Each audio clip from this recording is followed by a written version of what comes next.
వారిగా మారితేనే కానీ దేవుని రాజ్యం చూడలేడు అన్న. పసిపిల్లలాగా మనం మార్పు చెందాలి. పసిపిల్లలాగా మనం దేవుని వాక్యం వినాలి. ఇది ఎందుకు అయినా అది ఎందుకు అలాగని చెప్పి సందేహించకుండా దేవుని వాక్యాన్ని మనం విని గ్రహించి అనుసరించి నడుచుకోవాలి. దేవుని స్తోత్రం. ఎలా అంట? పసిపిల్లలాగా మారాలి.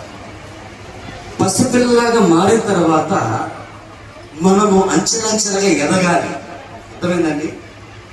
ఎంత పెద్ద వ్యక్తి అయినా సరే, వృద్ధులు కావచ్చు, నడిపాయం కావచ్చు, యవనస్తులు కావచ్చు, ప్రతి ఒక్కరు క్రీస్తులోనికి వచ్చిన తర్వాత పసిపిల్లలుగా మారి అక్కడి నుంచి నీ జీవితం మళ్ళా ప్రారంభం అవ్వాలి. ఇప్పుడే పుట్టిన పిల్లలు, తర్వాత 6 నెలల పిల్లలు, తర్వాత సంవత్సరం పిల్లలు, 2 సంవత్సరాల పిల్లలు, 3 సంవత్సరాల పిల్లలు, ఇలాగ మీరు ఏం చేయాలి? దేవుని సన్నిధిలో ఎదుగుతూ ఉండాలి. ఎలా అంట?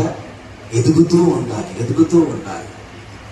ఇలా కొంతకాలం వచ్చిన తర్వాత నువ్వేం చేయాలంటే పసిపిల్లల్లా కాకుండా పెద్దవారికి లాగా వ్యవహరించాలి. ఎలాగంట? పెద్దవారికి లాగా వ్యవహరించాలి. చిన్నప్పుడు వాళ్ళకి ఏ పని చెప్పరు, వాళ్ళకి తగినంత పనే చెప్తారు. అవునా? వారు ఎంత పని చేయగలరో అంత పని, అంటే చిన్న చిన్న పనులు, చెంచా పనులే వాళ్ళ చేత చేపిస్తారు. వాళ్ళు పెరిగే కొద్ది వాళ్ళ చేత ఏం చేపిస్తాం? మనము పెద్ద పెద్ద పనులు చేపిస్తాం. వాళ్ళు ఒక స్థాయిలోకి వచ్చిన తర్వాత ఏం చేస్తారు? ఇంకా మించిన పనులు చేయడానికి పూనుకుంటారు. ఆ పని చేద్దాం, ఈ పని చేద్దాం అని చెప్పి పూనుకుంటారు.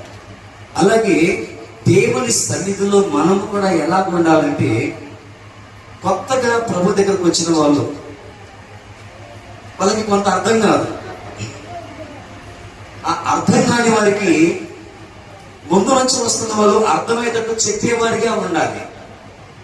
ఈరోజు ఒక కొత్త వ్యక్తి మన చర్చికి వచ్చాడు అనుకోండి, ఆ ఇంటికి వెళ్ళేటప్పుడు ఏం చేయాలో తెలుసా? స్త్రీలు, పురుషులు, సహోదరుడా, ఈరోజు వచ్చావు కదా చర్చికి, ఫస్ట్ చెప్పిన వాక్యం నీకేమైనా అర్థమైందా అని అడగాలి.